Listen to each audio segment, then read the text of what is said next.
ला ब्रूजा चुड़ैल ला ब्रूजा चुड़ैल horror story. यह कहानी मेक्सिको के एक लड़के की है जिसका और उसके भाई बहनों का सामना एक मरी हुई औरत से हो जाता है, जिसको लोगों ने केवल इसलिए मार दिया था क्योंकि उस पर चुड़ैल होने का आरोप लगा था। यह कहानी मेक्सिको के एक खूबसूरत शहर में घटित हुई थी। उस समय मेरी उम्र लगभग 10 साल थी।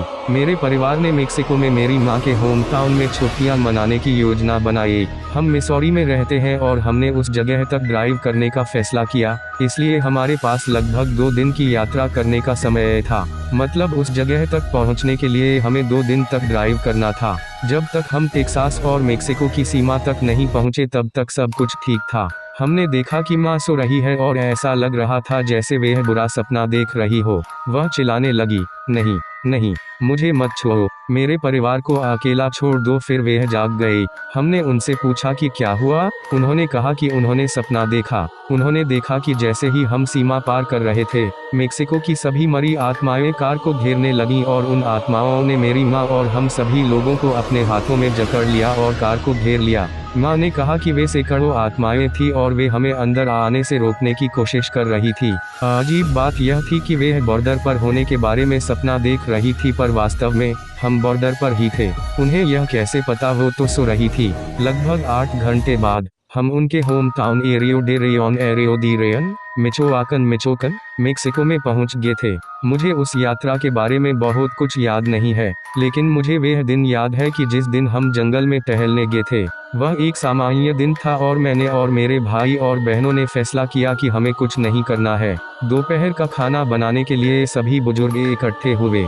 हमने दोपहर का खाना खाया और जंगल की सैर पर जाने का फैसला किया। हम जानते थे कि यह एक बुरा विचार है। हम धूलभरी सड़क पर चलते रहे जब तक कि हम रास्ते के खत्म होने तक नहीं पहुंच गए। वहां से हम उन मैदानों से गुजरे जो एक जंगल के इलाके में जाते थे। हम लगभग 100 फीट अंदर जंगल में चले गए। फिर वहां तूफान आना शुरू हो गया। यह बहुत अजीब थी क्योंकि यह तेज धूप का दिन था और तूफान आने का तो कोई संकेत ही नहीं था। हम सभी ने एक दूसरे को बहुत ही कन्फ्यूजन में देखा, पर तभी अचानक हमने एक महिला को रोते हुए सुना। वह बहुत ही बुरे तरीके से रो रही थी और उसने एक चीख के साथ अपना रोना बंद कर दिया। मैं बहुत डर गया था। हम सब वहीं जमे रहे और हमने एक शब्द भी नहीं बोला। रोने की आवाज़ बढ़ रही थी जैसे जैसे वह औरत करीब आ रही थी। हम वहीं खड़े होकर इसका इंतजार कर रहे थे कि अब क्या होगा। अचानक मेरी बहन ने बहुत भयानक चीख निकाली। हम सभी लोगों ने उसकी ओर देखा और वो पेड़ों की ओर देख रही थी। हम सभी ने भी उधर देखा कि वो क्या देख रही थी। मैं उस चीख को कभी नहीं भूलूंगा और उस दिन पेड़ों में मैंने जो देखा उसे भी कभी नहीं भूलूंगा। एक महिला को एक पेड़ पर लगभग 40 फीट ऊपर क्रूसिफाइड किया गया था। उसने हमारी ओर देखा और हमने उसकी ओर देखा। उसने एक फीके कलर की काली फटी हुई पोशाक पहन रखी थी। उसके बाल काले और उलझे हुए लग रहे थे। उसके चेहरे और पैरों पर जख्म के निशान थे। वह एक लाश की तरह लग रही थी। कुछ सेकंड्स चिल्लाने और रोने के बाद हमने जंगल से बाहर निकलना शुरू किया। हमने पीछे मुड़कर देखा और वह औरत वहां नहीं थी, लेकिन हम भागते रहे। जैसे ही हम मैदानों तक पहुंचे, हमने देखा कि अब ज्यादा बारिश नहीं हो रही थी। हमने दौड़ना बंद कर दिया। हमें समझ नहीं आया कि अब बारिश क्यों नहीं हो रही है और ऐसा लग रहा है कि जैसे कभी बारिश हुई ही नहीं थी। हम वापस टाउन में चले गए और बड़ों लोगों के साथ शामिल हुए। उन्होंने हमारे चेहरों पर दहशत को देखा और हमसे कहा कि कहां से आ रहे हो, इसके बारे में पूछा।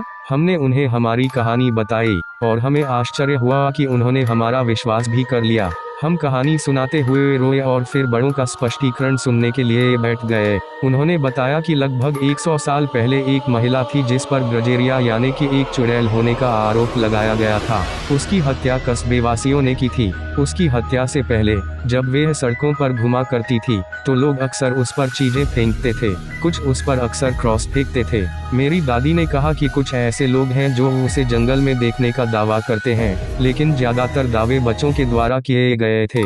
बरसात को दर्द और पाप का संकेत बताया गया है। एक बच्चे की उम्र में मुझे इस घटना ने काफी आघात पहुंचाया। मैं अब बिजली और गरज के साथ उस महिला के रोने की आवाज को कभी नहीं भूलूंगा। मैं स्कूल के अन्य बच्चों से इस बारे में बात नहीं कर सकता था, क्योंकि कोई भी मुझ पर विश्वास नहीं करता। मैंने एक बार यह घटना अपनी सबसे अच्छी दोस्त को बताई, लेकिन उसने हंसते हुए कहा कि मैंने उसे डरा दिया है। उसके बाद उसने मुझसे फिर कभी बात नहीं की। आगे से फिर मैंने कभी भी स्कूल में बच्चों को अपनी कोई कहानी नहीं बताई। सो आई होप गाइस आपको यह हॉरर स्टोरी अच्छी लगी होगी।